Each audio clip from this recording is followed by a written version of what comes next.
What was the purpose of the Human Genome or what was it for people who don't know? Well, all right. So yeah, I'll back up on that. So we wanted to, the whole it was really, this is an important history actually that you cover. I'm glad you asked. So the goal back then and the dream and how it was sold to the American public was really, ironically, through Francis Collins, who we'll probably get to later. And the pitch there was, we want to go to personalized medicine. We want to sequence everyone's genome, figure out their differences, and drug them accordingly. Instead of this, let's build one drug, test it on 10,000 people, and send it across the entire globe and hope it works. Right. The idea was, no, we're going to get more precision about this. We're going to actually, when you have cancer, sequence your genome and then sequence the genome of your tumor, which will be different in most cases, and see if we can find druggable differences that will kill the tumor, not kill the patient. And some of those started to occur in that time frame. There was one drug called Orissa that was specific to, it failed as a drug until they discovered, I think it was Dan Haber up at MGH that did this, and Matthew Myerson, Dana-Farber. They discovered that if you took that drug and actually looked at people's EGFR receptors, there was like a 15 base pair deletion inside that gene that if you had it, the drug worked, and if you didn't, it did not work. So the drug failed on population-wide. But if you isolated the people and sequenced them first, you had remarkable success rates with the drug. So it rescued a drug just by knowing the genetics of the population to put it on. That's amazing. So that was really the whole goal of the Human Genome Project, was to do that 1,000 times over and do that in every disease, is can we target these drugs so that we're not sloppily blanketing the population with drugs that we test on small populations and they blow up on us when we hit different haplogroups or different populations out there. And is it true that the variation in the human genome, there's not a lot of variation? If you want to compare it to cannabis plants, we're completely inbred and should be walking backwards with stones up our nose. Yes. Yeah. So, maybe there's a million variants maybe between any given individual. So it's like a variant for every 1,000 or something? Yeah. It's a fair number. And, now that we have better sequencers, some would argue maybe it's more like 1 in every 500 if you include some of these insertions and deletions and longer structural variations that we couldn't see very well back then with the technology we had that initially did the Human Genome Project. But 20 years on, as we are now, we now have completely different technology to survey genomes that are remarkable compared to what we had before, and we can see much more variation now than we could then. But still, oh, really? Yeah, we're not at the level of cannabis plants. All right, Right. Cannabis plants are their own beast. Now, is that just a quick side note on the genome stuff? Is that normal for most mammals? The polymorphism rate that's a good question. Because I was listening to something where you were talking about essentially if you took our genome, if you extrapolate into the past, it basically means we came from 10,000 humans. Yeah, mostly in sub-Saharan Africa. And there was a bottleneck in the population, in the human population. Yes, as Neanderthal came out, and the Denisovans played a role in some of this. So they're still piecing some of that structure together with paleogenomics. So there's a whole field where you can go back and sequence, things that are old. Like I was involved in one sequencing Utsi, the mummy, which they found frozen in ice that was probably 5,000 years old up in the Alps. Oh, really? Just to understand, what were the genetics like back then? I think they interestingly enough found Lyme disease in that guy. So really? That's something that shocked everyone because everyone believed that was a new world. And this guy was from 3,000 BC? Something like that. Yeah, it's about 5,000 years ago. Yeah, that sounds about right.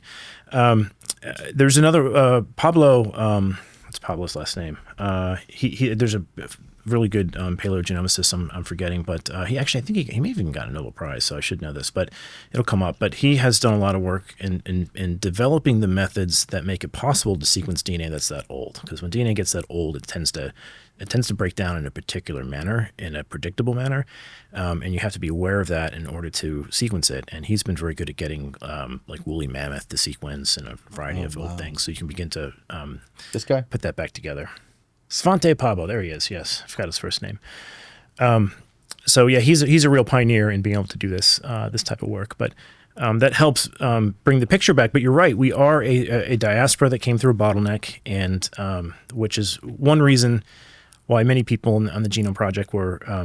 I think there's a strong message in here that this idea of race differences is actually irrelevant when you look at the genomes. Right. Do we have any idea when that bottleneck occurred? I think there is probably 100,000 years ago was when the diaspora was most extreme. Although you can find obviously hominids back a million years. There, if you go as as far back as Australopithecus. We haven't gotten sequence from material that's that old. I think some of the records in sequencing are probably 50 or 100,000 years. I haven't kept directly up to speed with it. Svante probably has the record on the oldest thing ever sequenced. Yeah, I haven't kept up with the human population genomics story there, because in some ways it's very boring. It's as you said, there's not a lot to it. We all came from a fairly recent ancestor, right? And it's you can find some interesting things about the genetics that change with lactose tolerance based on when we think we went through when we began to get involved in agriculture and in a more farm-based lifestyle. So there are some genetics that follow that. But well, there's also people like this that study climate change through like the end of the ice age around like 11,800 years ago, when there was this younger Dryas impact hypothesis where they impact these comets came and hit like the North American ice sheet and wiped out all the megafauna here.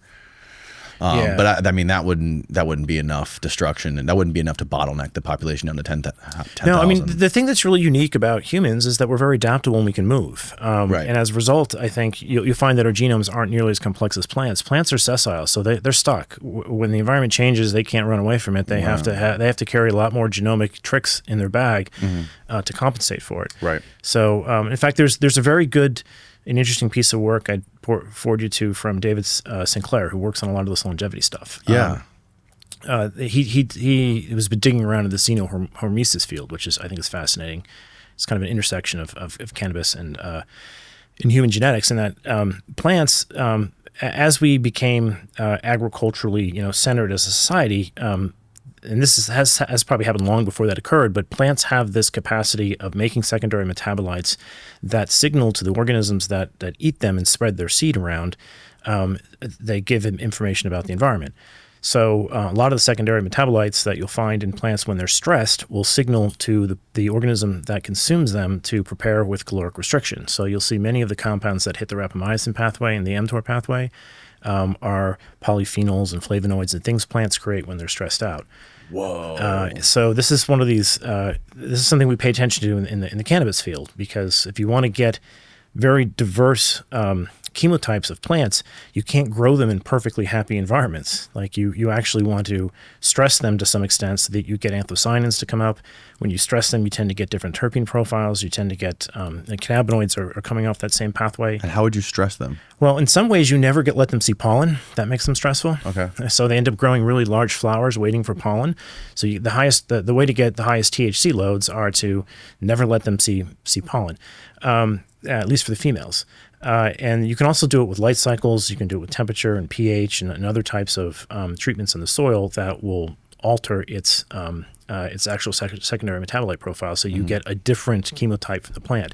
That might be important in the way people are making oils for cancer. Like cancer is oftentimes a scenario where you need to grab onto the mTOR pathway or the rapamycin pathway and just change the metabolism of the organism, and you need to feed them with these extracts that are from plants that are stressed.